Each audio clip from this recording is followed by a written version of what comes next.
Good, everybody? It's your boy Sunny, and I'm back again with another episode of Sunny Talk. And on today's episode, we got a reoccurring guest. We got Gallo. What's good, bro? Oh, another month, just another wonderful day in paradise, man. Okay, good to see you, man. How's it been since we last spoke? It's been what, 6 months? Like Yeah, last about October-ish. yeah, Yeah, yeah, it's yeah. it's been good. It's been chill. Let's see. From there, I switched from being a manager. Now I'm a video editor, like part-time freelance. So that's fun. My Oh, schedule's nice, a lot better nice. and easier, nice. So I'm not tied down to like the normal 9 to 5 crap, which actually was more like 4 to 2. So, anyways, Yeah, because you were working in the actual, like, a actual regular job at the yeah. time when we last spoke. Okay, so now you are you're in the field that you want to be in, somewhat, Yeah. right?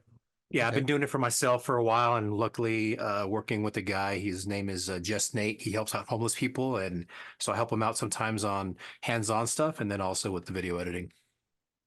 Okay, nice. That's what's up, bro. Hell yeah. I've started doing like video editing myself with the little capacity that I have. I don't have a top-notch computer or anything, but I'm making it work. Uh, as of like right now, the clients that I have, they're not asking for too much. I'm just sequencing the clips up and everything for podcasts. Simple shit. Hardest part is right now is like exporting and all that. It's not hard, but it's just time consuming. Hmm. Yeah, word. But before we get into everything, let the people know where they can find you and give them a brief overview of yourself. So you can find me at sucias.xyz. That's my website. You can find my Instagram, Reddit. You can text me. You can email me. You can try to call. I won't answer because I don't recognize the number. But if you want to text and just shoot the shit about whatever, I usually focus more on like life advice, dating advice, sex advice, that kind of stuff for men. Not like in the manosphere type way, but more of just being a better you. Not like, oh, hey, you need to do this and that and try to fuck all the women you can. Just be a better you. The woman will come. Mhm. And aside from that, I help out on Just Nate with a K. Help out on his podcast and on his short form stuff and YouTube stuff all over the place. So I do most of his video editing for him. He does some of the smaller, easier stuff himself. So just to give him more time to go out and help more people. So that's Nice. basically where you can find me. Okay. And just now you were saying there's a platform that helps homeless people and whatnot. Yeah, so he goes around just helping homeless people. He'll buy them whatever they need. He usually has always like tents, backpacks with some goodies that they need, clothes and stuff, cleaning supplies, toiletries, and he also has sleeping bags for them. And then if they need something, they want something to eat, they need a tent, they need a wagon, whatever little random thing they need, new shoes, he'll go out and buy it for them right then and there. Nice. That's what's up. That's what's up. Yeah. Okay. So what made you get interested in this type of work? So the video editing, I just kind of been doing myself for my own podcast, which is on hiatus for like a long time now. But doing that, I just enjoy just being able to be more creative because being in the trades as an electrician, then working up to maintenance over into manager stuff, is just not the same. It's just like boring 9 to 5, same old, butting heads with different managers, trying to get things done. And, it's work. And I was having fun doing the video editing, doing stuff, being creative, adding little things here and there that only people that pay attention will notice. But, it's just a podcast. Who cares? Excuse me.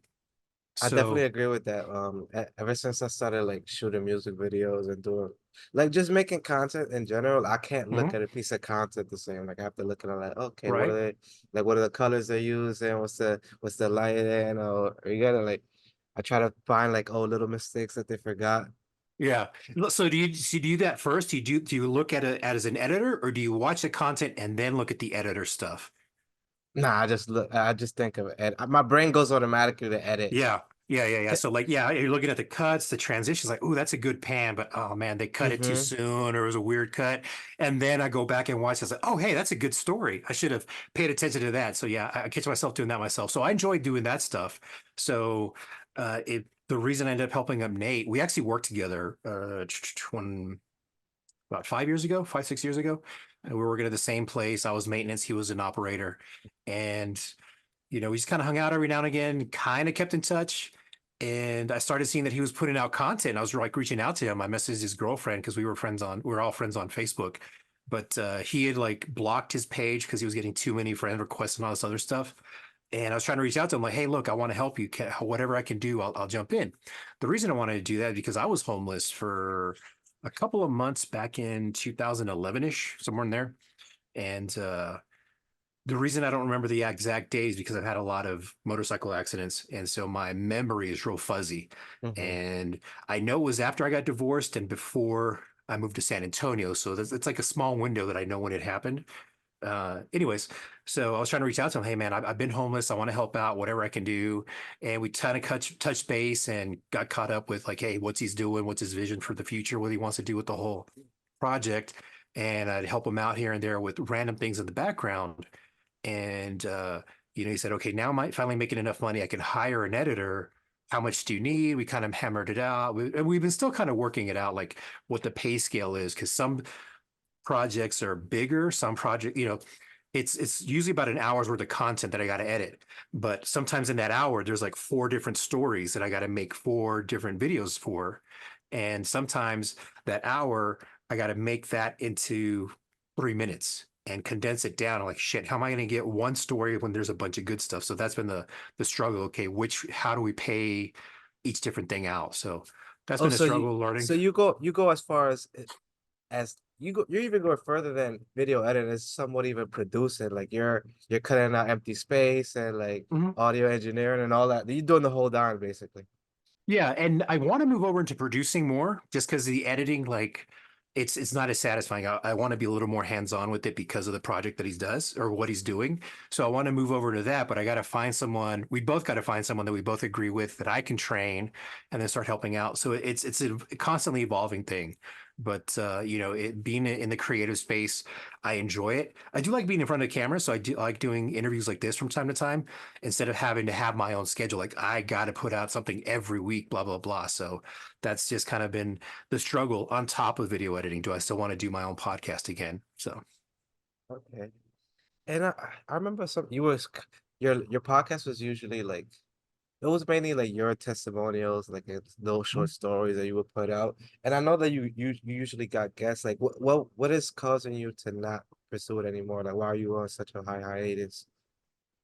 really, it's I feel like I feel like I'm saying the same thing over and over again, where I'm kind of like changing. Okay, well, if you do it this way, do it that way. For example, kind of like guys in general dating.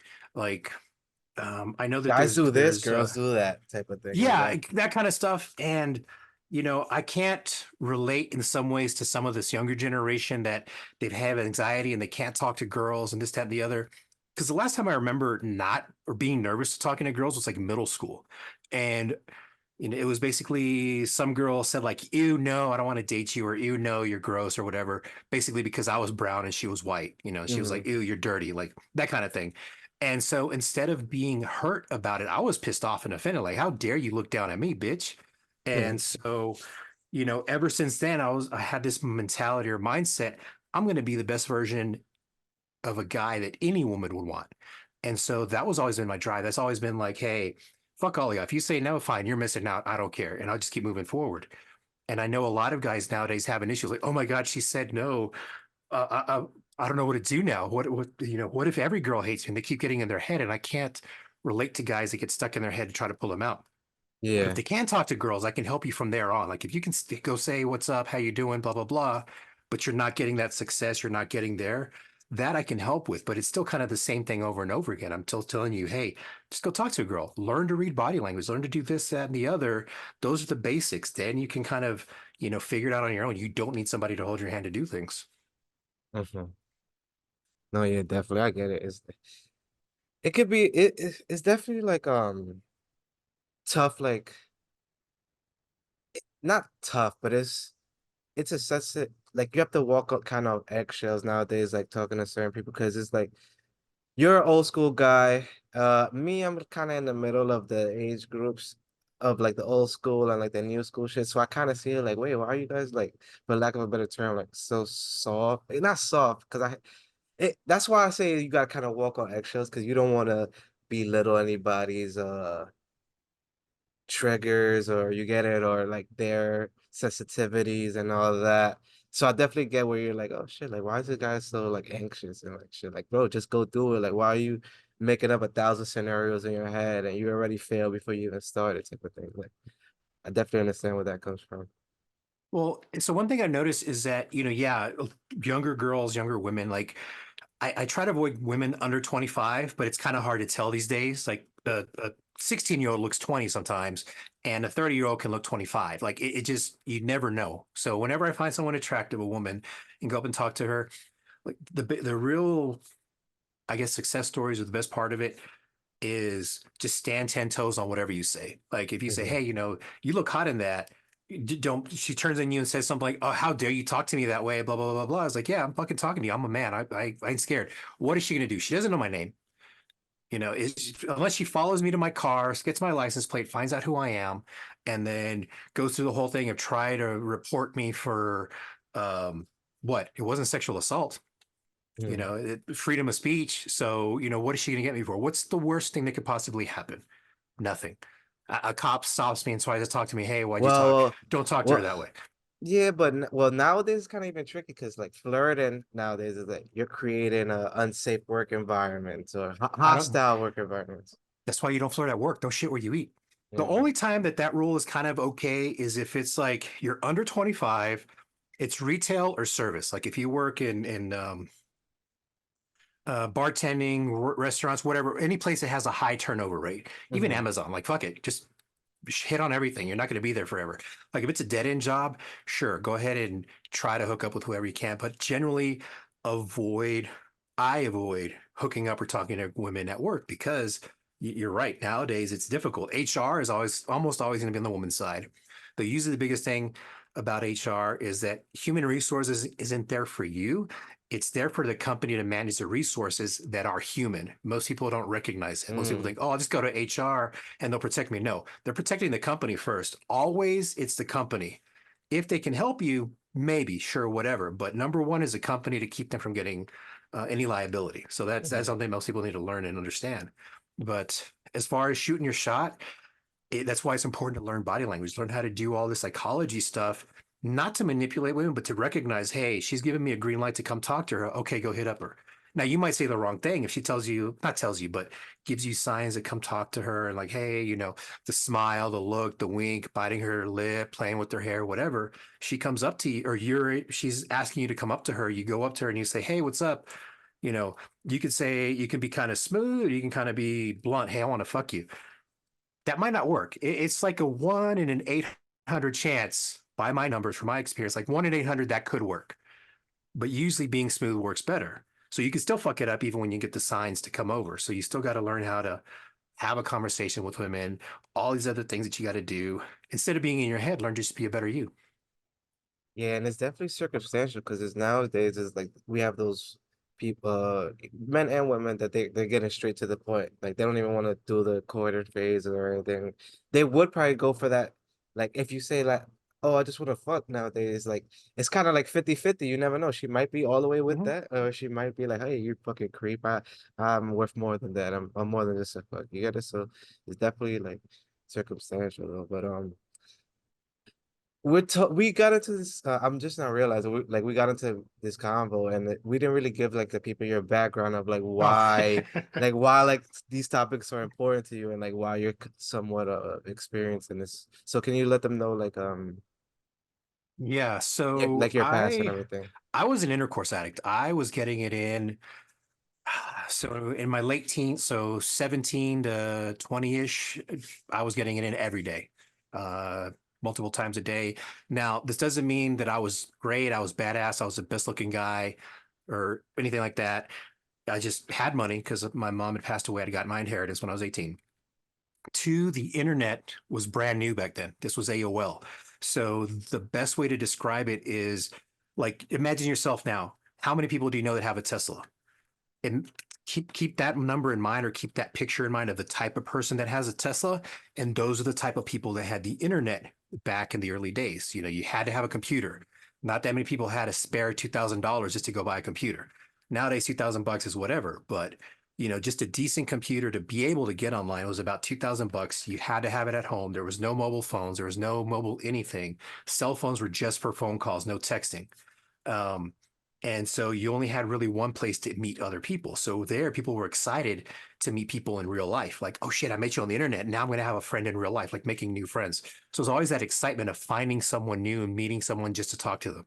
So just saying hi to someone online and finding out who they were, you were almost guaranteed for them willing to meet you in person if you weren't across the country. So I focused on just chatting with people in rooms that were in the Houston area. So that made it easy to find new people. That helped me learning a lot of game. Now, on top of that, my dry spells were like less than 12 hours. And this isn't like I'm hooking up with baddies. Like it was mostly average looking girls, a couple of baddies, and a lot of unattractive women. Fat, old, ugly. Didn't matter to me. I was just trying to get in there. Grenades. Yeah. Oh, and I wasn't even doing it for anyone else. This was just me just jumping on them by myself. Like I wasn't jumping on a grenade for a friend. I was doing all this solo. Uh, and it was just all about me trying to get my numbers up. That's all it was just trying to get my numbers up because I was going to throw it in the face of my fiance who cheated on me, or I thought cheated on me. And I was going to throw it in her face that I slept with 100 women. And when I hit with 100, I was like, man, that was fast. That was easy.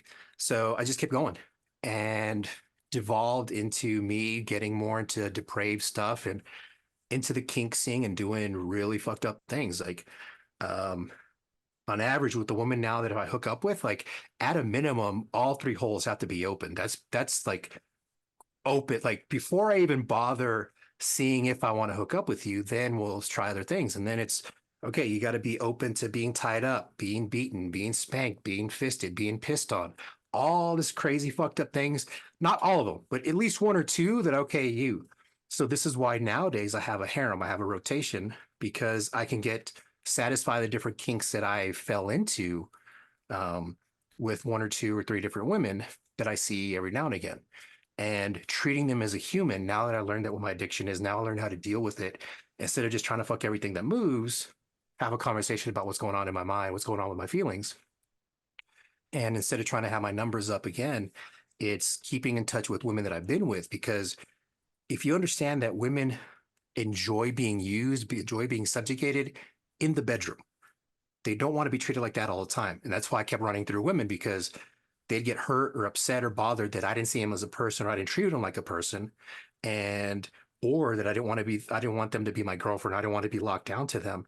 So then they just disappear. Like, okay, well, whatever, I'll find another one. But I had a relationship, I had a connection, and we were doing things that I enjoyed. And like now I got to go through the trouble of finding someone new and going through all these little things and learning the things that she likes, trying to get her to be interested in what I like or see if she's even interested in it. And oh well, shit, there goes 2 weeks that I wasted with this one girl and going on and on and on when I could have been having sex with this first one if I had treated her right to begin with. So, Okay. and that's where my And expertise comes from. Sorry. no, yeah, yeah, I get it. I get it. To that get a little bit more deeper into that pause. Do you feel like once you divvied up your kinks and like not forcing one person to indulge in all these things, do you feel like you had healthier relationships because like you weren't Oh yeah. forcing, even though you're not forcing anybody. Oh, well, I would assume you're not forcing anybody, but like you're not pressuring anybody to do something that just to please you. You'll go find someone that's into that, and then I'll go find Mhm. someone that's into this. Yeah. So with my wife, so I'm also a widower. My Mhm. wife passed away 7 years ago, but we were together for four. And in that time that we were together, we were open to have threesomes. And so we had other women that come and play with us. So then I was able to have my primary, my main woman. And from there, other things that we were into, we would do together that, we could explore and use other women however we wanted and kind of keep them in a little rotation ourselves. We had basically two other women that we'd play with the frequency. And then roughly about a threesome every 2 months, give or take, just finding random women. And if we both liked them, then we'd see about maybe keeping her in rotation, so to speak. Um, and so then once she passed away, I was like, you know what? It's difficult to find everything you want in one person, especially for me, particularly because I have all these weird sexual deviants, deviations, these fetishes, these kinks that I like. And so it's difficult to find that in one person. And if I found that in one person, usually with women, the body count thing is an issue. Like people won't try to say that it isn't, it is that women can't connect to you. So they're always going to want something fine, better, something more. And men, my experience, they can have a higher body count. And we realize after a while, hopefully, we can realize that, okay, we need to be pragmatic. We need to be a little more logical. I'm not going to find a 22-year-old big booty Blasian raised in Mexico, all these different criteria that I want that's going to be into traditional gender roles. Traditional gender roles usually fall more into my age group or, Gen X. Like those are the ones that are more likely to be into traditional gender roles, which is what I like. Long hair, hourglass figure, takes care of the home, all that other stuff. So finding a woman in my age group that's going to be interested in all these kinks is going to be few and far between. And then on top of that, trying to find a woman that doesn't have kids or her kids are out of the home because I don't want to fucking deal with kids. I like walking around my house naked. I don't want to have to like, oh shit, I got to get a towel because your little kid might be awake right now. So Hmm. um, I can be pragmatic and realize, okay, I'm not going to get all the things I want physically in a woman. So what's important to me are the personality things and a couple of the physical things, plus the sex. And women generally want that whole laundry list of their things all the time.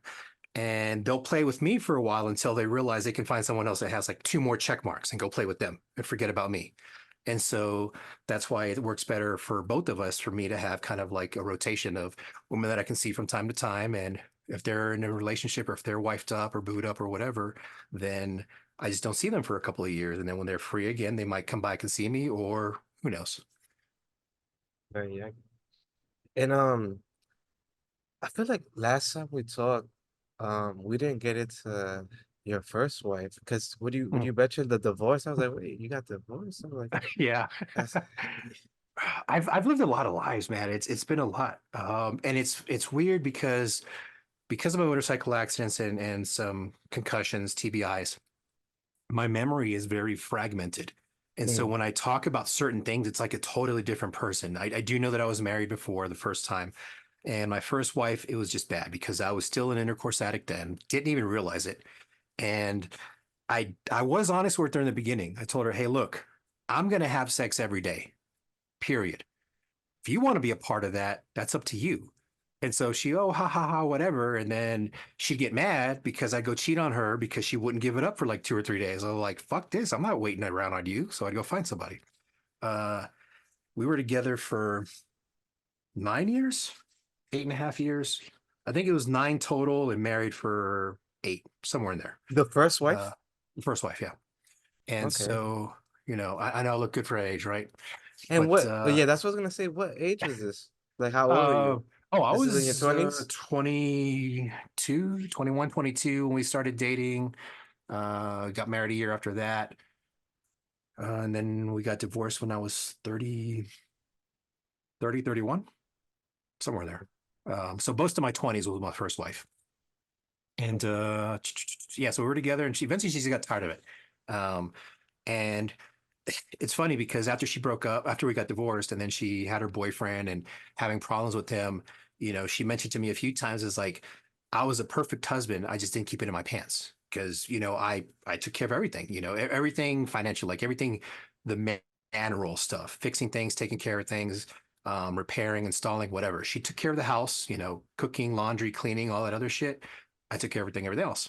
And, whenever I plan things, anything that we do together, I plan things to do as a family. Like we're going to go together, we're going to go do X, Y, and Z. I did planning for like major things, right? And she was upset that her boyfriend would like just go on random guys trips, wouldn't even tell her nothing, just disappear. And then when she finally texted, like, oh yeah, hey, I'm over here with the boys, we're camping or we're fishing or whatever, so she didn't have the connection that she wanted.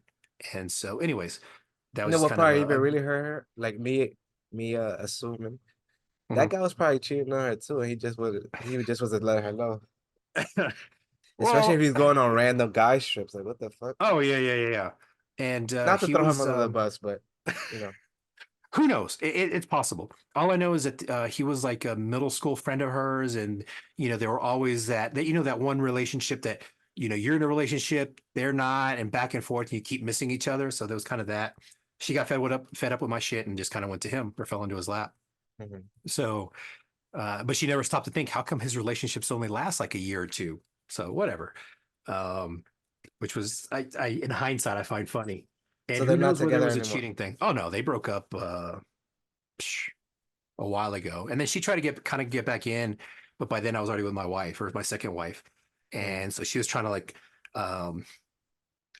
Oh, see if there was a chance.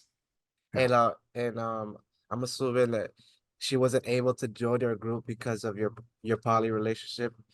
No. Since So she would hint at it and then kind of back up and say, no, I never do anything with you because you're an asshole. Or she doesn't want to get attached again and have feelings. And she would kind of play that game of like, well, I don't want to do anything because if I have feelings for you, I don't know how you're going to feel. Like, psh, I'm not going to have feelings for you again. Like, our feelings are here. Like, this is where they end. I'll fuck you all day and right. And that's kind of a piece of advice I got from my father was I got two good pieces of advice from him. One was never redate an ex. Fuck them all you want, but never date them again. Hmm, yeah, that's good advice. Okay, so it never really got to that point. She was just No. around kind of, but probably whatever. Okay. And we were like 3 hours away because she was in Houston still, and I'd moved to San Antonio, which roughly about a 3 hour drive, four depending on traffic. Okay, okay. And for anybody that wants to go do some like more research on Gaia, you could go check out the original episode we did on Sunny Talk is available on all the audio platforms. I believe that was episode number 4. It's called Mhm. Roller Derbies and Intercourse Addiction. Yeah. Where so can we get into a little bit of the roller derby just to give a brief uh like run through like roller derby because there's something else. Are you still involved? Are you still doing it? Last time we spoke, I know you were somewhat Yeah. involved. So now I'm only doing once a year where I go to RollerCon. It's a convention where Mm, skaters meet up and come play, and it's mashup games. Excuse me. So mashups are just random skaters just kind of thrown together. A lot of states or a lot of teams have their own uh, annual mashup game. It'll be like a mashup summer game, Fourth of July, Christmas, Thanksgiving. Kind of fill in the gaps for empty games that they have. And so mm-hmm. skaters from the area or within a driving radius will come in and get assigned to random teams and just kind of play each other for charity or whatever. Nice. And the game itself is basically five girls at a time or on two different teams, kind of racing against each other or two of them from each team will race against each other to score points. A point is opposing team skaters. And the job is for one team to block the skaters, let their jammer through and block all the other opposing team from coming through. So it's engaging that way, just going around in a circle. It's hard to follow because there's no ball to keep track of. So it's kind of like, okay, well, what am I looking at? And you have to Mm-hmm. watch it two or three different times to kind of get an idea for it. It's its own subculture. You can meet anything from doctors to waitresses to lawyers to um, bartenders, whatever. It's everything in between, from clean cut to tattooed, mohawks, colored hair, piercings, all kinds of stuff. So it's a whole range of different people that you're going to find in that. And I originally started off as a referee, and it was more of just kind of me finding something to do, be activish, and just kind of, you know, stay healthy, like just find something to do besides just going to work. And then from there, I kind of moved over into announcing, which kind of also led into the whole content creation type stuff. Not from roller derby, just kind of like being on the mic, like being a personality in front of the camera or in front of people.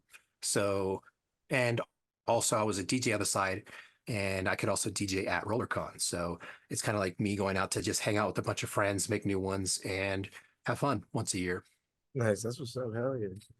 And something that I just realized that we didn't really talk about, and you just reminded me when you said that you were doing the reference.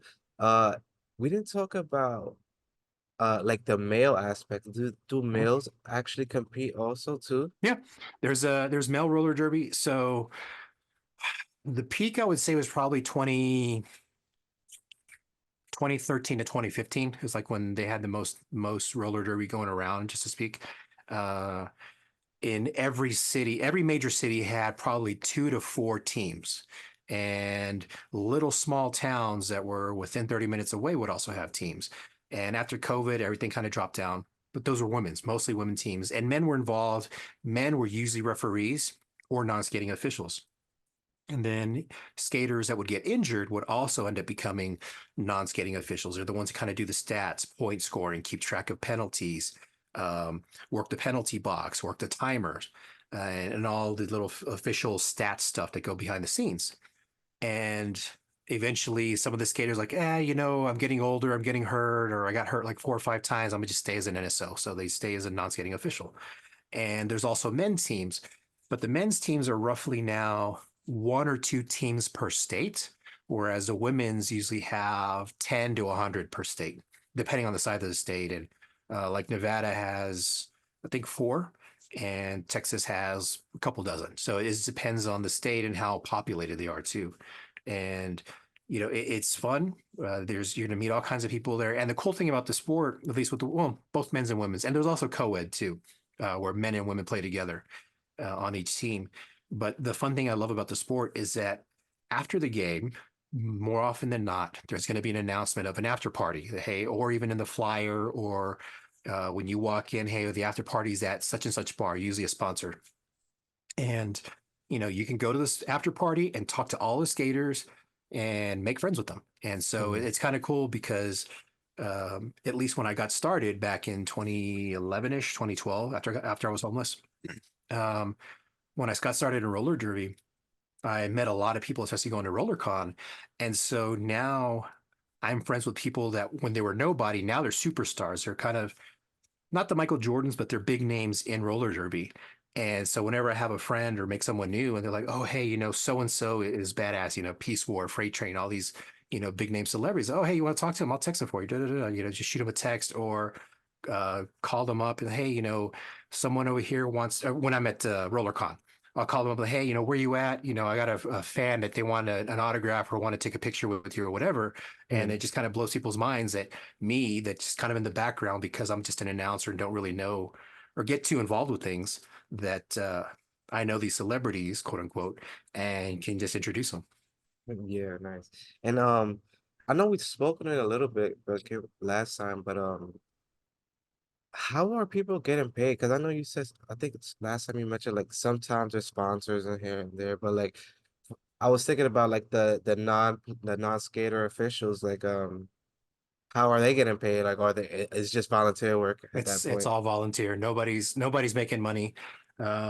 Best case scenario is you have your gear paid for, and maybe like a hotel room or and so the way the superstars kind of make money is that they hold coaching events. So Mhm. a team will hire them, have no idea what the numbers are, but hire them for, I don't know, 1 or 2 thousand bucks to come out.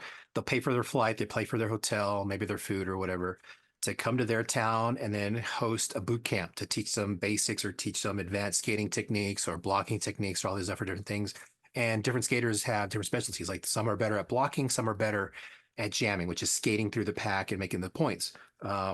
Others are kind of mix up the two. They can do both things. And so they host their skating events to be able to do that. Or they are part of a travel team and they have to do their own fundraising to be able to travel. So everything is out of pocket. It's all just love for the game. There's no money involved. Nice, nice. So so basically whatever, because there's you have to pay admission, right, to get into these events. Mhm. So everything just goes back into the actual event.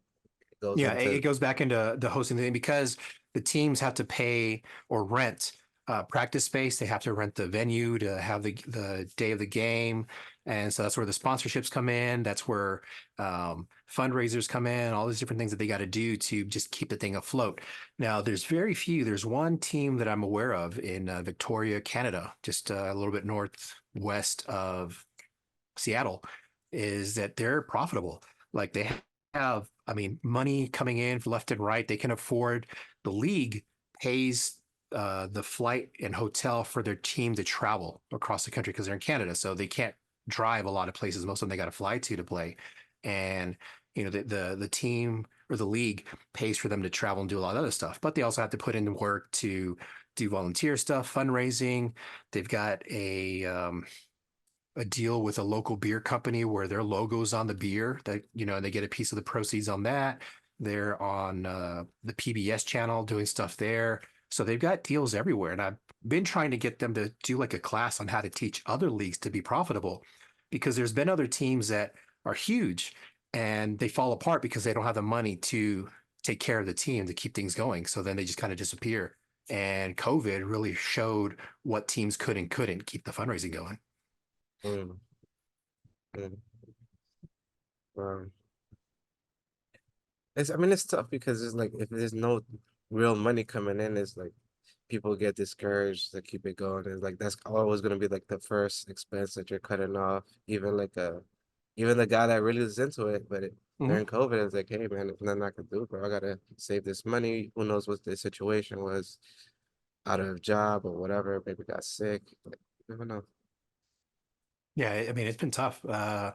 There's like I said, there were hundreds of teams and this is worldwide too. This isn't just in the US. There's been three World Cups. Like every 2 years, 3 years, they have a World Cup. There's supposed to be one during COVID, but it got canceled. The last one, I think, was 2018, unless there's been another one since. I haven't kept up with it just because I only go once a year to RollerCon. So I don't pay attention to the news like I used to. Mm. But, now there's maybe 300-ish teams worldwide versus, you know, almost 1,000. So, Oh shit, damn, it took a big hit. mhm. Oh, okay, damn. So what was the last event you went to? RollerCon last year, which is usually the third week of July, but it's been moving around, especially COVID. COVID affected everything, so things get pushed around. I think last year was middle of August. This year it's going to be second week of July, like the 10th through 14th, somewhere in there. And they're always in Vegas. Nice. Okay. So it's always like at least the world champ. Oh, the cons, the The convention. Oh, RollerCon, yeah, okay. And the world championships they is where. just kind of bounce around. Okay. The first one was in Dallas. I think the second one was in the UK. I forget where the others are. So. Okay, that's what's up though. At least it helps. But and do you usually see the same faces every convention, even though it's in different states? Uh, so for the conventions, it's kind of a core group of people that keep the thing going Mhm. and friends with, the some of the management there. And of course, there's people that keep coming back. There's some people that just come just to see their friends again. That they don't skate, they don't play. They just come and hang out, watch a bunch of games, see their friends. And of course, there's a lot of events after the fact. So it's a skating during the day, skating in classes, and afterwards, every day there's a different party. There's a one that's sponsored by Rydell, which is a skate boot company. And they host every year, it's a theme party. So they'll give you like advance notice. Hey, this year's theme is Carnival. So then you kind of wear a carnival type outfit to the Mhm. party. Some of them are like 80s neon disco, just every year it's a different theme. And so, usually there's like a best costume, best group costume, whatever prizes. This year, I don't think they had one. Or last year, I don't think they had any prizes, but they did have a theme. But yeah, so the people that come there, there's always new people coming in because there's new people in roller derby and they come in for the first time. Other people come there, it's their second or third or multiple times they've gone. Yeah. So it's kind of always like it's a community. I get it. Nice. Oh yeah, yeah. It's definitely community. It's definitely like family. And a lot of times people are more connected with their derby family, which is what we call it, versus their real family.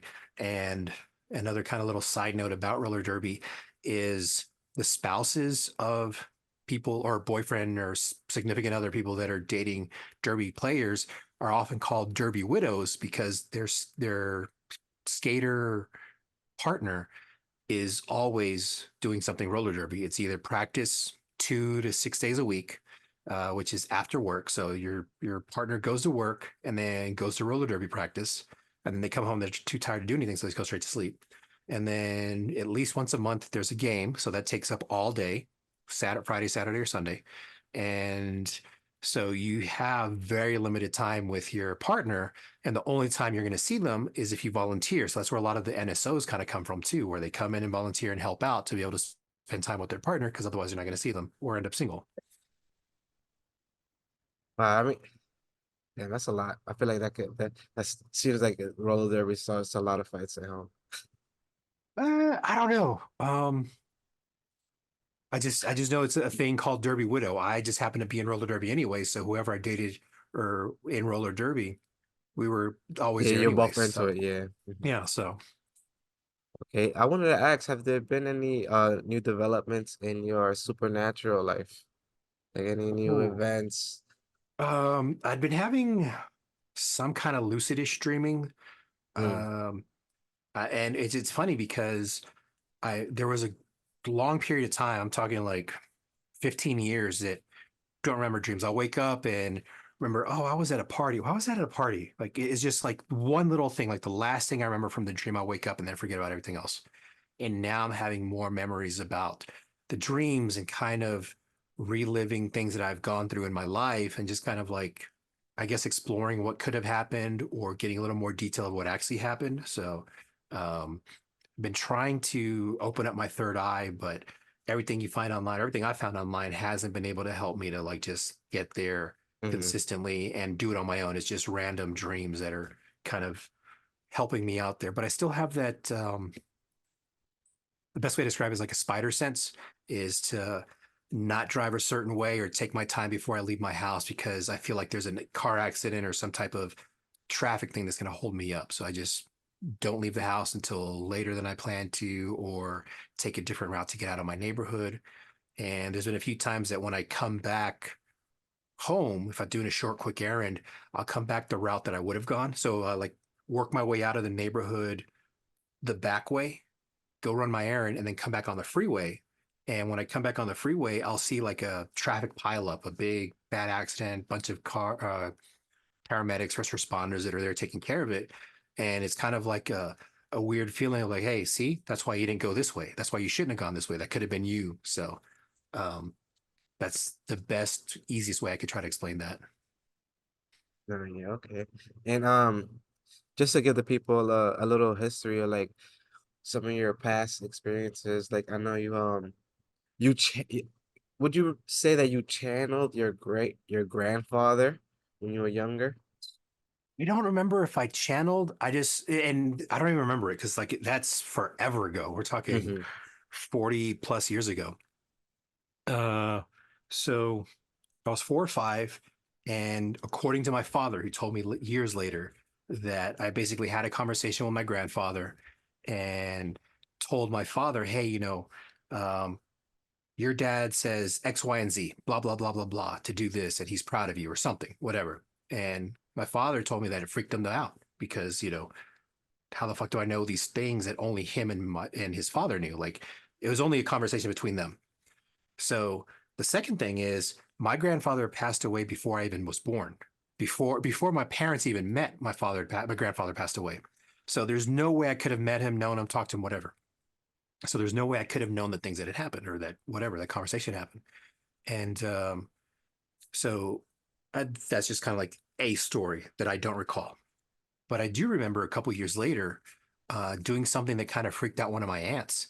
And it was one of those things that only my grandfather would have done. Because what kid gives a shit about having sticky fingers? And I'd ask for a pickle on a fork so that way my fingers wouldn't get sticky. And that was apparently my grandfather's pet peeve, quirk, whatever. He hated having sticky or dirty fingers or hands. And so me asking for a pickle to not get my fingers sticky freaked out my aunt, and she shook me and kind of got after me. Was like, where did you learn that? Who told you that? Blah, blah, blah. So that I remember. And so it kind of ties together with the whole thing about my grandfather. And I think at least my adult mind processes it as okay, I got in trouble for talking about dead people. So now I'm not going to talk about dead people anymore. And that he's kind of lost it because I stopped either talking or stopped accepting it or stopped acknowledging it. So that's what I think happened. Who Mm-hmm. knows? No, that's super interesting. But I mean, you also had another situation when you where you're near death experience where you Oh, yeah. Yeah, I had a near death experience a couple years ago, or a couple years ago. It was 2008, 2009, head on collision with an 18 wheeler, and kind of the typical seeing my life flash before my eyes. But instead of it flashing, it was just like watching a bunch of TV screens, like a security room setup of every little camera or every little screen was showing a different thing that happened in my life or a TV series that I watched. And I remember watching like that whole day of that one thing that happened. And then every little thing that happened, every TV show that I watched, I remember seeing like everything that happened that day in each video and watching the entire series in each video. So it felt like it was maybe 2 months had gone by. but at the same time, it also felt like a snap, like super fast. Uh, so when I woke up, maybe 2 or 3 minutes had passed by when I, sat up and someone was yelling, "Oh my God, he's dead, he's dead." I thought that I crushed somebody between my motorcycle and the 18 wheeler that hit me. But they were talking about me, or they thought I was dead. And that was the last major one, or at least near death experience I had. That's the only one I've had. I had a lot of motorcycle accidents that I should not have walked away from. I've had a bunch of times where I nearly drowned as a kid. So something I feel like has been protecting me all these years. And Yeah, the first sorry to cut you off, but the no, first no, no. accident that you described just now, was that the one where your body was lifted up in the air? Mhm. Hmm. Yeah. So mine, that was from because it ended up being a lawsuit. So there was eyewitness statements or whatever. And one of the things that sticks out is one of the women said it looked like someone grabbed my leg and pulled me away. So um, if you're watching and not listening, imagining grabbing a doll like by the leg, and she said it kind of looked like this, but no hand is holding me. It's just like I just got like pulled and flipped over. So instead of the trajectory of getting hit by the 18 wheeler and falling back, it looked like I flipped over in an arc. And so again, that kind of just gives me the idea that hey, maybe something is protecting me. On top of that, after I was doing some podcast episodes and being interviewed and doing interviews, there's a couple of people that I've talked to that are clairvoyant, and when I said something, it kind of triggered them. So they would stop and say, okay, look, I need to stop this conversation. There's things around me that tell me you need to open up because they want to talk to you. And supposedly there are entities around me. They couldn't say whether it was family, whether it was some type of deity or some type of, supernatural thing. They couldn't tell what it is, but there's a bunch of things around me that want to talk to me, that want to get my attention and want me to be able to communicate with them. What they want to say to me, no idea. But there was like two different occasions where that kind of came into play, where they're like, okay, people want to talk to you. You need to open up. You need to do this. Hmm. That's interesting. Sorry. I'm sorry. But it's,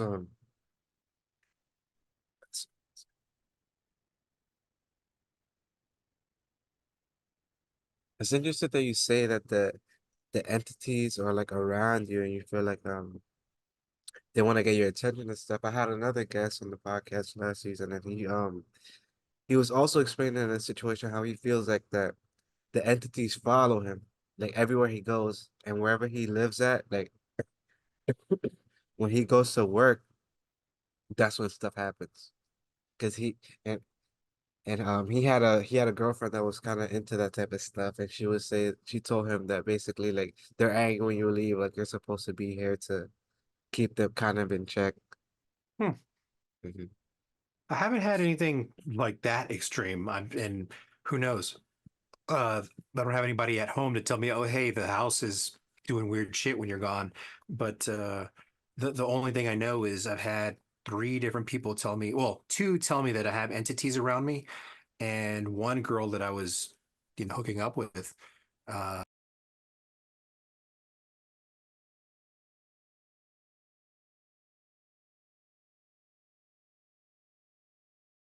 she took like two too many gummies. Like she thought she got their dosage wrong or whatever, but she was stupid high. And so she was talking to me, and she was basically telling me that she was talking for someone. And this is a white girl, right? So a white Mm, girl doesn't know about anything about Latin American culture, Latin America, or very little through what she experienced me, Mexican food. Like whatever you get through TV, that's all she knew. mm, And basically, she described that Santa Muerte was talking to her. She had no idea the name. She just knew that her entity looks like this, looks like Santa Muerte, and was answering questions that I had kind of made in my mind quietly. Never said this out loud, never wrote it down, never told anybody else. Just kind of praying to myself every night, trying to do that meditation to open up my third eye. And I said something effect of, I'm here, I'm open, I'm not going to be your vessel, but I want to learn if anybody's here to guide me and teach me how to see the astral plane or see the other side. See, kind of changing my wording around to kind of like, hey, what's the key word to get someone to help me or Hmm. some entity to be my spirit guide to just kind of see the other side. And I forgot what I'd asked. Um, and this girl, she basically said her answer is yes, she will help you. And I'm like, help me with what? To your question. And she's saying this all high and real groggy and to your question. So just trying to streamline it. Yeah. And so I kept kind of asking her questions. What are you talking about? What do you mean? And every answer I got was basically, dumbass, I will help you get to the other side. But basically, I would have to kind of bind myself to her. So I was like, no, I'm not going to just bind myself to some entity I don't know that enough about. And then I did more research, and Mm-mm. it Hell could have no. been beneficial, but as Latinos, Santa Muerte can be like very helpful. And if she just gets bored with you, fuck you, I could end up in prison or Yeah. dead. So like, nah, I'm good. I want something that's gonna be a little more beneficial for me. So Nah, yeah, definitely. I feel like there's like, especially I don't know, because that guy that I was talking about, he was also a Mexican. Well, like or partially Mexican, right? And it's something about like certain Latino cultures, like I don't know if it's just like we just been dealing with so long, but it's like it's very common in like our culture like to see these things. Like I remember like growing up, like my grandma had a friend that was like a witch or whatever. Like I went to her house and she had like a list of fucking like spell like prices for different type of shit, love spell or this, you get it, like all types of weird stuff. But so I wanted to get into like what are the things that you're doing now? Like what are the things that's keeping Gallo like entertained now? Like what could the people man, expect of you? um, man, I'm just old and boring now. It's just more of what I get in the mood for. Um, every maybe 9 months to a year and a half, I'll decide, what, I'm gonna play a video game, but I don't beat it. Um, it took me 4-ish years to beat Spider-Man. So it came out on PS4, bought it after once it was available at GameStop. So like 2, 3 months later, bought it used, played it for like 3 weekends, left it alone. Then when I went back to play it earlier last year, the last save was like 2017. So it had been like 2 or 3 years before I stopped playing it, played it again, finally beat it. But so it's just kind of, I'm I'm very mercurial. Like I just get a whim to try to do something. I'll do it for a while and give it up. Like I have a bunch of hobbies and projects. I have fountain pens. I was into fountain pens for a little while. Um, Okay. So I'm into you I'm nice with the calligraphy? Oh yeah, yeah, yeah. I had on my Instagram, I was doing stuff, playing around with calligraphy and writing quotes and stuff that I had in my life, doing that, and I got bored with it. I quit doing that. I have a sewing machine. I have a serger. Um, I've been building a quilt for 8 years now. I got a novel I've been doing for 20 years, never finished. Mm. So I just every few years I'll do like 2 or 3 chapters and then go back and rewrite it 2 years later. 2 years after that, write another chapter. 6 months later, rewrite it. So it's just what kind of like on a mood. I'm just very mood based, and whatever I feel like doing, wanting to try, I just go out and do it because I want to try something new. And it's usually that's kind of my driving force. Like what interests me, what's new. Um, Most of the time, I just spend learning random bullshit. Like I'd be great on Get Jeopardy, just random facts that nobody knows or history or whatever, just because I want to learn stupid shit. So. What are some of the rabbit holes you've been going on lately, like as far as Oh history? man. That you, Okay. Rabbit hole history. So part of basically Iran, the problem that we're having with Iran in the Middle East is um, the fault of the United Kingdom and the United States going back to the late 1800s. Basically, it all boils down to oil. hmm Um, it's always been about oil, and the UK trying to fuck over the Middle East. Um, Originally, the UK had a deal with the Sultanate, not the Sultanate, not the Caliphate. What was it called? I forget. But the leader of Iran back in the late 1800s, he was an opium head, just super an opium. And the the leader UK of made it Iran. the leader of Iran, basically. And he made a deal with the UK where they got 16 cents on the dollar for every piece of oil or every bit of oil that left the country, where normally the deal is 50-50. Um, they realized that fucked. the UK said, fuck it, the oil's ours. And UK went to Roosevelt when he was running for president and said, hey, we'll help back you because we want, how about helping us get some oil? Like, oh, no, no, we were, sorry, not Roosevelt, Eisenhower, Dwight. Um, Eisenhower was like, no, I got you. You know, you were our allies during the war. You helped us out. I'm going to take care of you. So he goes in, gets the CIA in its infancy to overthrow the Iranian government and kind of force them or trick them into giving up their oil. But the US kept the deal. And then Iran ended up being called the shopping mall of the Middle East because it was little America in the Middle East for the US, where they just kind of had their fingers in everything.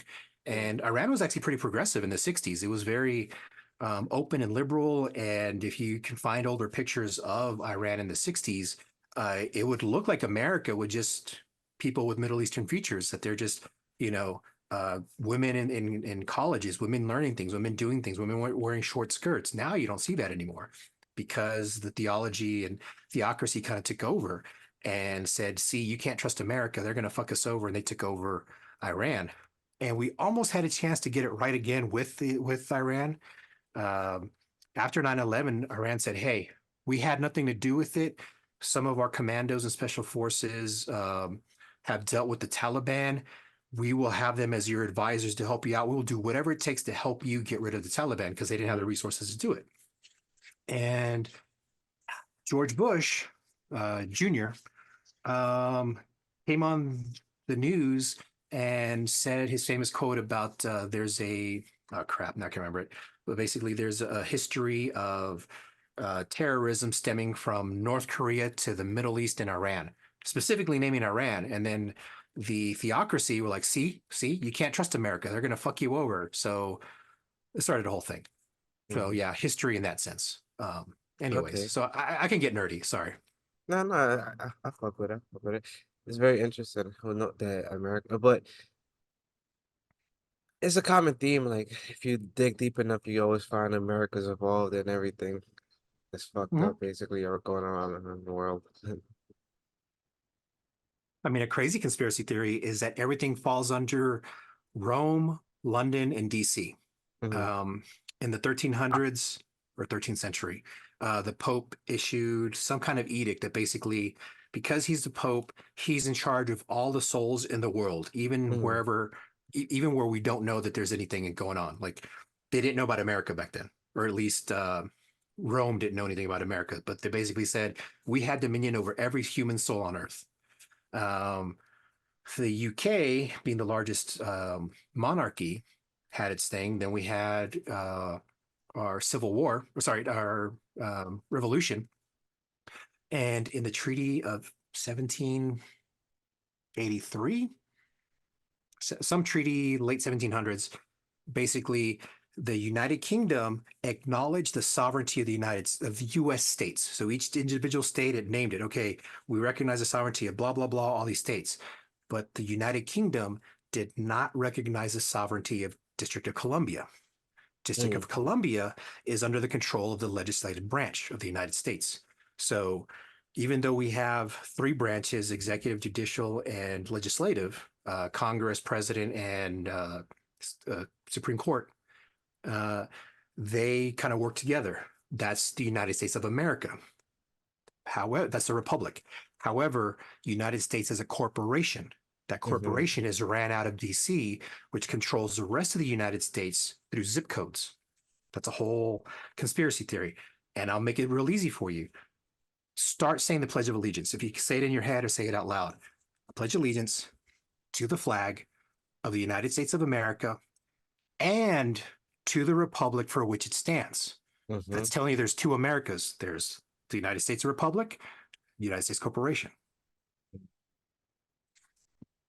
Interesting, interesting.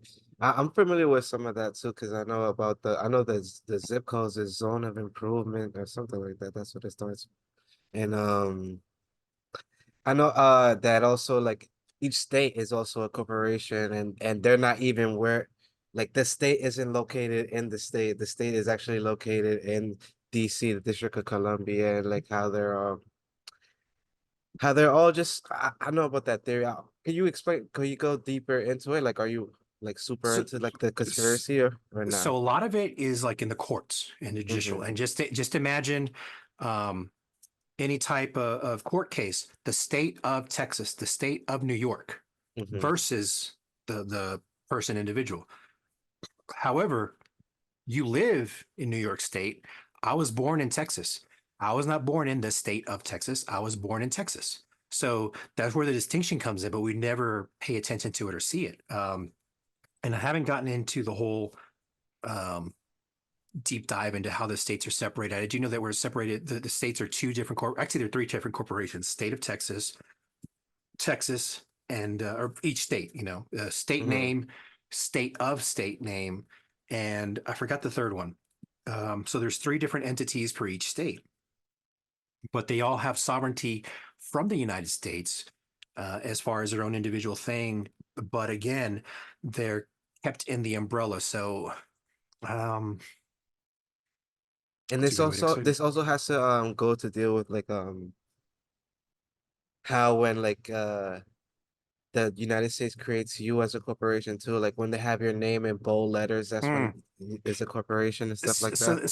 So that's a little grayish area.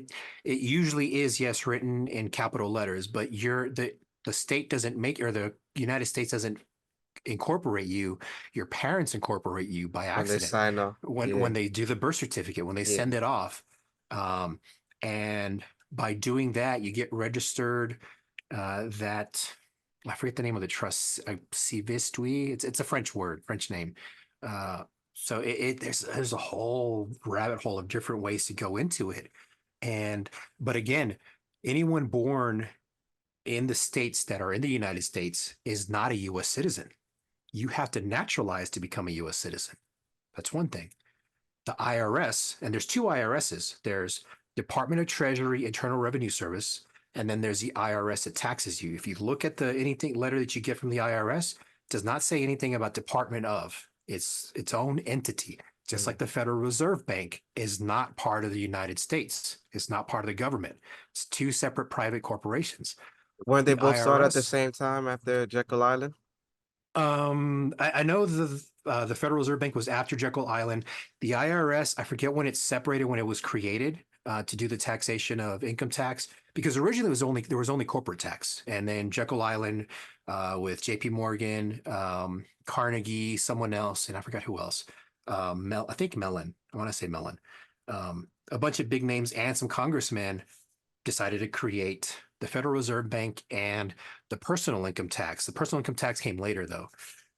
And again, it kind of ties in with the 14th Amendment that it technically freed slave, but it enslaved all people residing in the states of the United States of America. Um, and so the IRS, not Department of, but their IRS that taxes you, can only tax U.S. citizens. And so it's a convoluted way, but basically, whenever the IRS says, hey, you owe us back taxes, you owe us X, Y, or Z, you write them certain type of letter formatted saying essentially, I am not a U.S. citizen. Prove to me I'm a U.S. citizen or fuck off, basically. And then you'll get a letter back. Oh, our records were incorrect. You no longer have any delinquencies. You no longer have anything else, and they will never fuck with you again. Um, So did but you you go also through the process of like becoming a naturalized citizen? Because that's what you're talking about, right? no. So that you're asserting your rights as a state national. This is totally Mm. different from the whole idea. That's when you become a state yourself, right? You have to do your own trust. So there's a bunch of different steps. So you got to do like one, two, three, all these other things. And I'm having a Okay. problem because I changed my name legally. So I'm Gallo Chingon, my Get birth the fuck name, out of and here. yeah. So going to Department of Homeland Security and telling them, hey, prove to me that I'm not a U.S. citizen. They keep it's going back and forth with them. So I've been having a problem, but I know other people that have been able to go through and get the letter from DHS saying, hey, we have no records showing that you are a U.S. citizen. That Mm. you can go then change your passport. Your passport will change your status to where you cannot be stopped or detained unless you fuck up and say certain keywords. So if you get stopped or pulled over, you have a right to travel. You don't have to have a license to travel in your um, personal vehicle, personal Mm. property.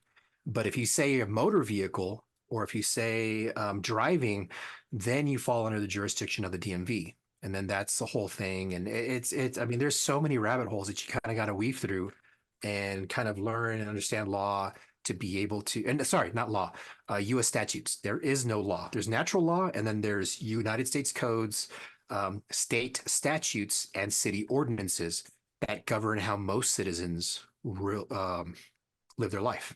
So, It's I mean, we definitely a could do a deep whole rap. episode on just this shit, dude. No, I'm yeah, into this. I didn't know that you were into this stuff now. I wish I would have just did the whole episode about all that instead of And we can come back again another time when your oh yeah, camera's got a definitely. full battery. No, yeah, definitely, definitely. But damn, so what else? So other than this conspiracy, so are you a conspiracy theorist or no? You just into this type of stuff? Like you're into the I'm into a bunch of different things. There's a whole Stanley Kubrick thing in the moon that hmm I don't believe we went to the moon when we say we went to the moon. Think it's possible that we did, but then on the other hand, I'm seeing some stuff that flat Earth could be a thing. If you look at the NASA logo for the US map, if you look at the UN logo of the map, the way the map is laid out is not the way the map or the would be globe is would it be described, laid out? right? hmm And then also, if you look at flight plans, flight patterns, um, it going from like what's it called? Like Brazil to South Africa. Yeah, like Instead of those lines they sail, yeah. on the globe, it would go straight across, right? No, it goes up to like Europe and then comes back down. It looks like an arc. But if you hmm put it on that flat Earth map, it's a straight line or mostly Yeah. straight line, and there's a bunch of little things like that. I'm like, I don't know. I'm not 100 on that. I'm not 100 on the flat Earth. Like I think it could be possible. Like that Who thing. knows? Okay, so for me, because I'm kind of like the flat Earth thing is like I don't know, but I would say this. The flight path thing, I'm like, all right, that's interesting. I dig that. Like, yeah, if when they make the emergency stops and they end up on a whole random ass fucking place, and it's like, why would we stop here unless it's flat Earth, right? But Mhm.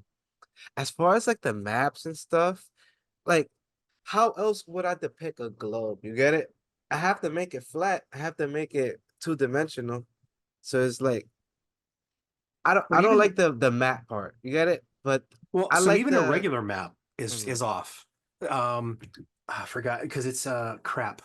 If you look at the It's map, Eurocentric, yeah. Eurocentric to where Africa is smaller than it really is. Iceland or Greenland are bigger than what they are. hmm All the things are made to look like the dominant countries are bigger than what they actually are. And if you get and there's no good way to do a globe map because even the one that looks kind of like different banana peels. I don't know if you ever seen that one that looks kind of like crap, I forgot what it's called. Let's see. I'll look Mm, it up. What do you? uh, Oh, I mean, I don't even know the words, but crap, of course this pen doesn't write. Um, and of course, the only way you're going to see this if you were watching the video, you're what do you call it? Listening, you're gonna. It looks like a bunch of like W's. I don't know if you can see that. okay. Uh, kind of are kind of like that the Wu-Tang logo, the way the W is, but Or like each piece looks like an Charlie The Brown. I Char never heard that one. the Charlie Brown Uh, logo. The yellow. How in oh, yeah, the yeah, yeah, yeah. Okay, so yeah, kind of like the zigzag of that, but they have like little peaks, like curved peaks on then. Fuck, what's it called? Damn it! Now it's gonna bug the shit out of me. No, that's not the right one. No, damn it.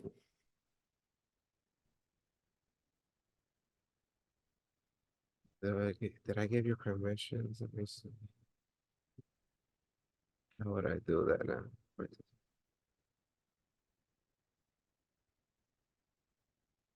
Oh, oh, maps. What are they called?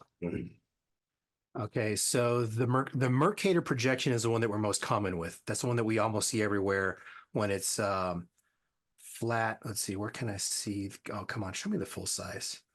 Mulwy, climatic. No, Robinson. Where is the? Nope, not political, not topography. Damn it. World map projections. There we go. Okay. Dun, Okay. dun, dun.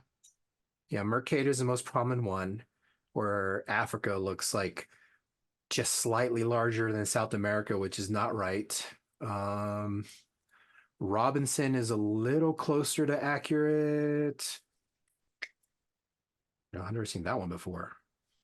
Hmm. Um, Gall Peters, that's the one that's most accurate-ish. Goods home. So look, goods with an E, homolosine, HOMOLOSINE. There's so many versions of the map, but nothing's actually accurate Good. because, Sorry. What was it? where was it? The good, GOODHOMOLOSINE.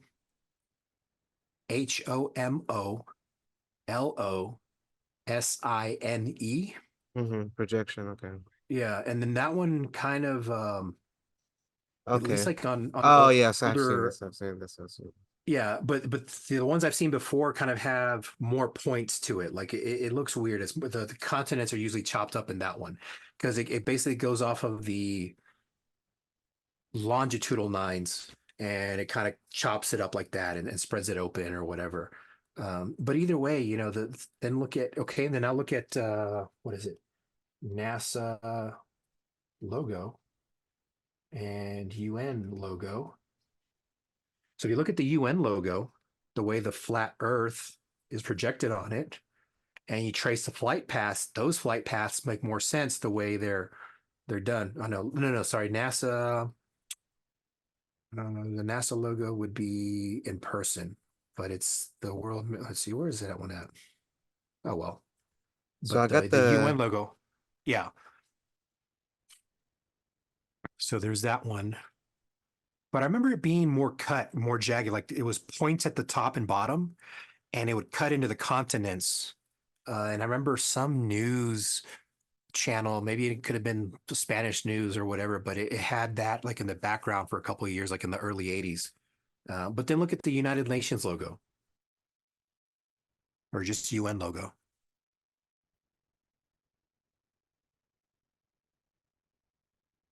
Mm-hmm. and see how the flat earth is. And if you, or see how the map is there. And if you draw a line for, say, South or Brazil, and then go to South Africa, and then compare flight path on a new tab, flight path Brazil to South Africa. And you'll see that the flight path looks like uh, a V or an upside down V where it goes from South Africa up to like Europe and then down back to whatever. And it doesn't make any fucking sense.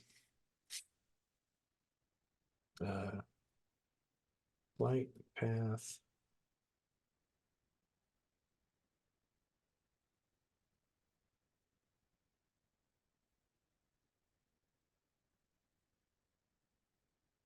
Well, here it shows. Here is just showing a straight shot. Yeah, look at what is Oh, it? okay. Okay, I see another picture. The Hmm, images are loading up. My computer is kind of slow. Sorry, guys. that's already activity. Damn it.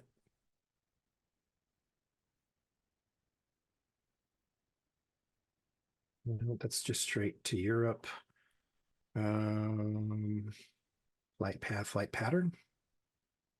I see it, but so it does make a V, but the exaggerated V is this one. So you see this V right here from Yeah. Johannesburg to Rio de Janeiro, I'm guessing. And if you go down and across, well, if you clicked on something, but and that was a radio wave. But there, I've seen a bunch of them where it's that bottom one above your Apple TV logo.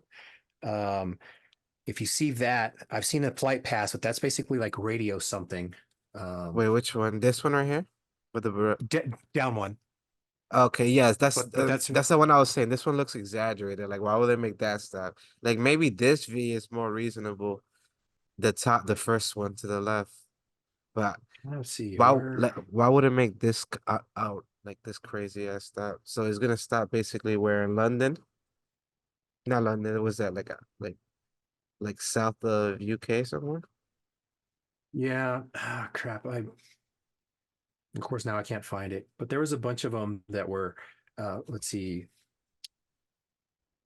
around Earth, light paths. Who knows? But anyways, this is just a rabbit hole again. Yeah, yeah. Um, just longest nonstop flights. Hmm, but they're not showing the flight paths like they. Um,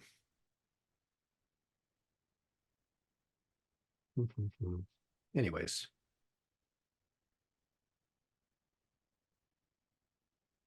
Well, yeah. So you're into you're not shy of conspiracies then. I oh no, see. no, no, no. I mean, I will say this, and I'm gonna say it here. I've said it plenty of other places.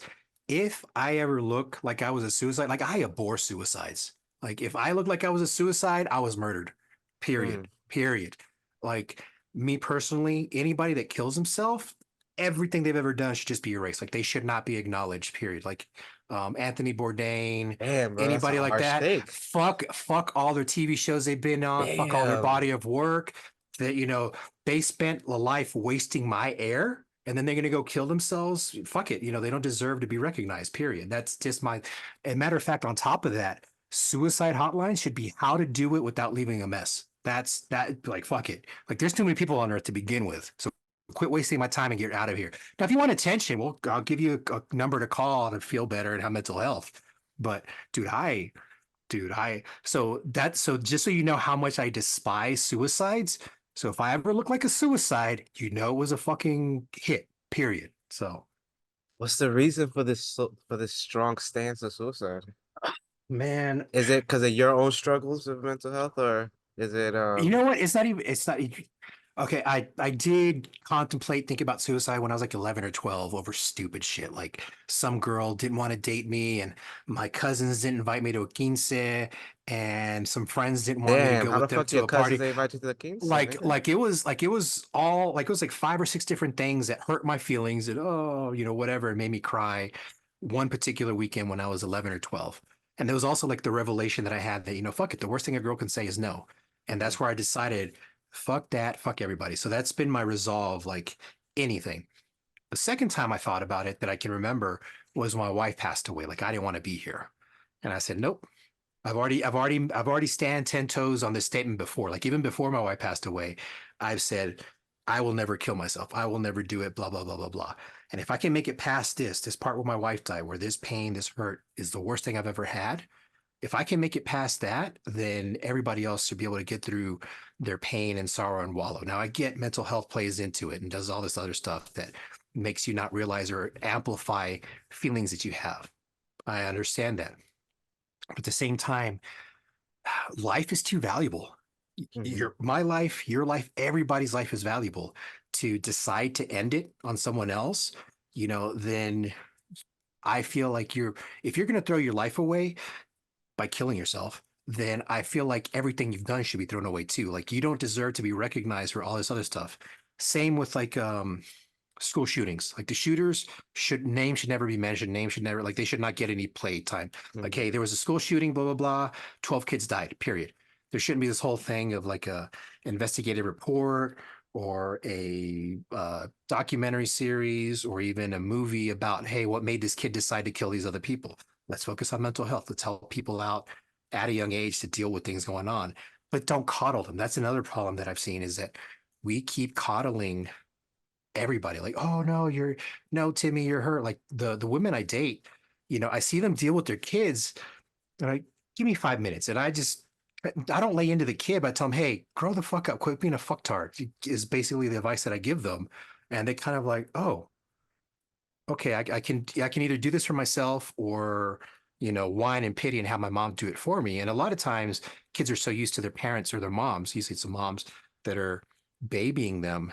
And then when they go out into society, they're fucking useless. They can't even order a pizza on the phone. They can't, pay a bill. They don't know what they got to do. Like there's a thing on TikTok of kids asking stupid questions like, hey, why is Thanksgiving always on Thursdays? Or, uh,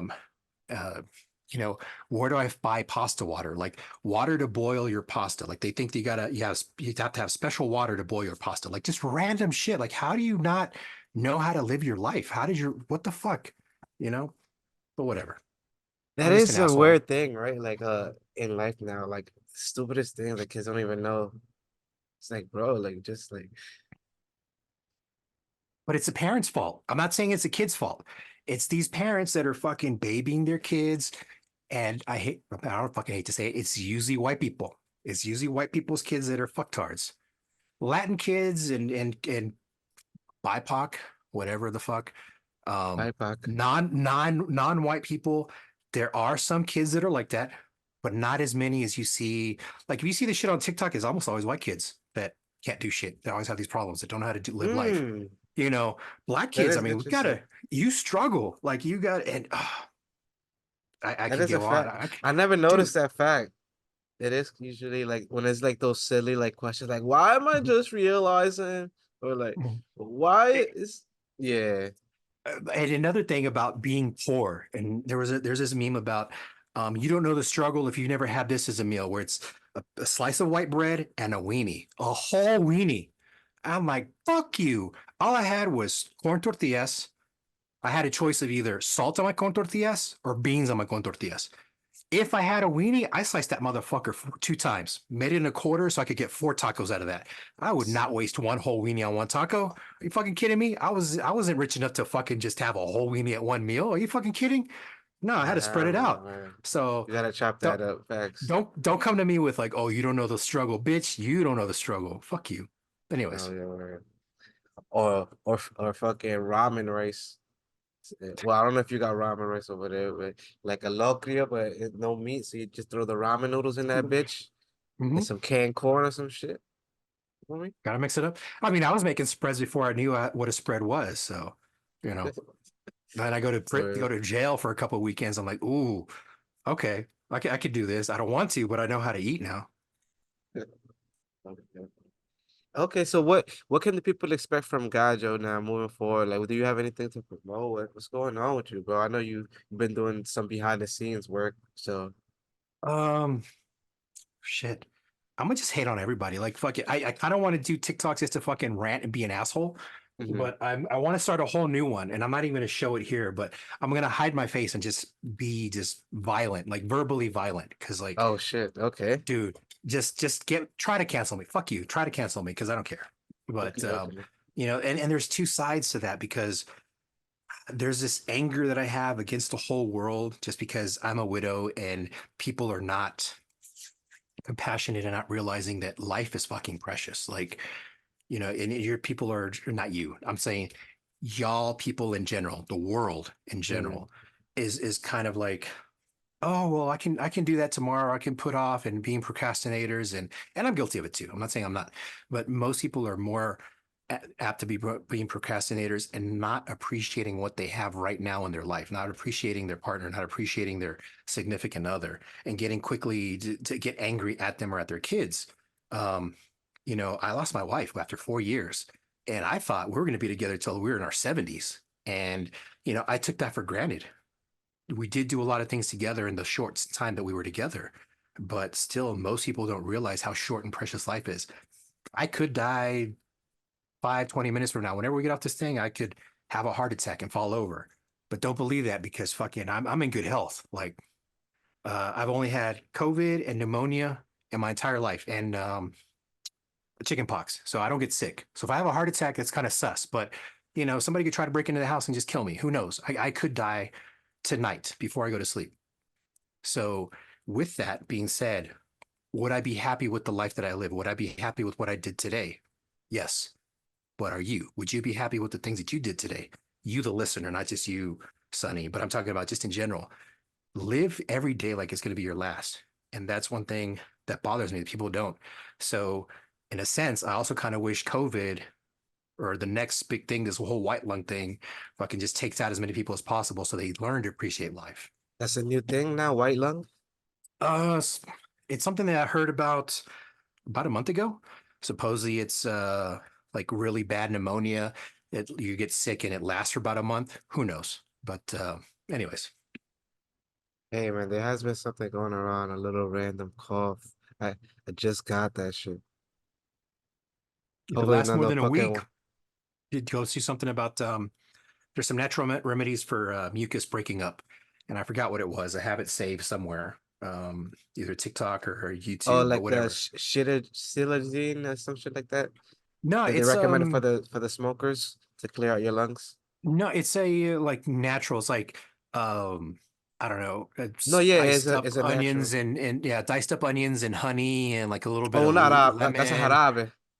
Yeah, like jarabe, but it's basically I forgot what it was in it. Like something else in it, like maybe cinnamon or cayenne pepper or something. It's like 4 or 5 different things mixed up, and it'll help break up the mucus if you have it more than a week. So if you got a cough that's lasting more than a week and you're not coughing up, you feel like you can, it'll help. It should help break it up, but I got to find it again. So, Yeah, I anyways. mean, it's not a too severe of a cough. It's just like randomly at night. Well, it is also my apartment gets really dry at Hmm. nighttime, so I think it's just that really.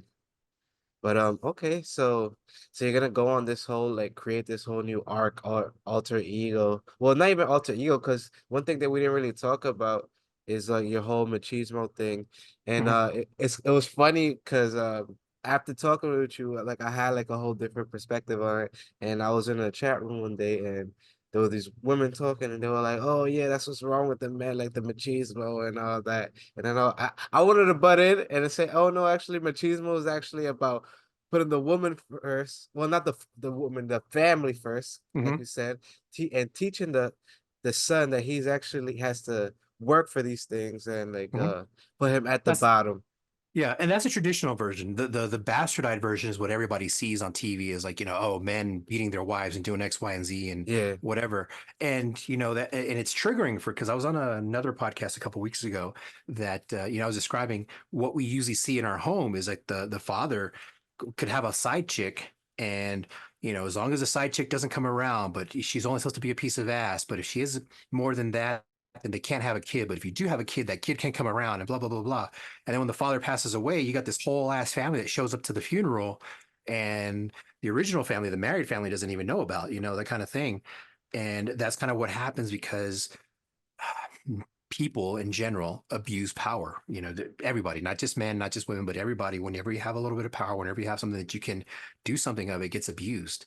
But traditionally, the way machismo was just basically the um, Mexicanized version or the version of um, being a gentleman, being gallant, being the upper class of Spaniard side of society of providing and taking care of your family. But the only way the poor people could is just working, and the stress of working and having to take care of your family is harder than just being a rich person and just here just sprinkle a little money here and there. So Right now, yeah, I get it, man. Yeah, it was just like it was funny to me that it was like, oh man, they're getting it wrong. They just think is because I think it gets it definitely machismo is definitely being like co-opted into like this whole like red pill thing that people are mhm. talking about nowadays. Well, so I let the people know where they can find you and the podcast and everything and all the links. Well, I'm gonna have all Yeah. the links down in the description, but just let them know. Yeah, the easiest way is just sucias.xyz, sucias.xyz. All my socials, the podcast itself is linked there. It's now called Sucias. It was Sucias are my favorite, so you might be able to find it one way or another, but a lot easier just Sucias. And if you want to shoot me a text and complain at me or call me a dumbass or have a question, I'll always answer. I won't answer as soon as I get it because, I've been like getting away from technology. So my phone, I don't even have it in here, but it's a dumb phone. It's not, it's that punked MP02 phone. So all I can do is call and text on it. That's it. No, nothing. Mm. And of course, it's not linked to that phone. I have to it's a Google Voice number. So I have to like log onto my computer to be able to reply to you. So, but I will get back to you. And um, you might like what I have to say, or we might have a conversation, whatever. I'm not afraid. We can shoot the shit whenever you want. Yeah, that's what's up. You, the Send me. listener. No, yeah, Yeah. no, no. Well, send me the number. I'm gonna have it linked out in the description too, so y'all can But get a Gallo if y'all need to. But just like that, guys, it's been a great episode of Sunny Talk. Yo, Gallo, I appreciate you stopping by again, and make sure you guys check out the first episode too. We really deep dive back then. Like we went into the whole yeah. bunch of stuff. But just like that, guys, we'll see you next time. Peace.